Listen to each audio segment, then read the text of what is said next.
ہر جو شرعی مار ہے وہ عورت معاف نہیں کر سکتی. جو اس کا شرعی مار ہے وہ اس کو ادا کرنا ہے.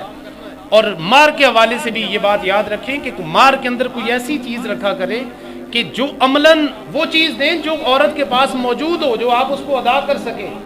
آپ نے کوئی انگوٹھی رکھنی ہے, کوئی اور چیز رکھنی ہے, وہ چیز ادا کیا کریں. ہمارے معاشرے میں غلط رسم ایک یہ بھی ہے, اکثر و بیشتر نکاح کے معاملات کے حوالے سے مجھے وہاں پہ بھی پھر مسائل بنتے ہیں. مار کے لیے لوگ لکھ دیتے ہیں جی 1 عدد کمرہ, 1 عدد کمرہ بما باتھ روم بما برآمدہ. اس کا کوئی وجود ہی نہیں ہے. ہاں اس صورت میں آپ رکھ سکتے ہیں کہ اگر وہ کمرہ آپ نے بچی کے نام انتقال کرایا ہوا ہے, رجسٹری کرائی ہوئی ہے, پھر تو آپ مار کے اندر اس کو دے سکتے ہیں. تو ہمارے ہاں وہ جو کمرہ دیتے ہیں اس کا انتقال کوئی کراتا ہے جی؟ رجسٹری نہیں ہے, کچھ بھی نہیں ہے.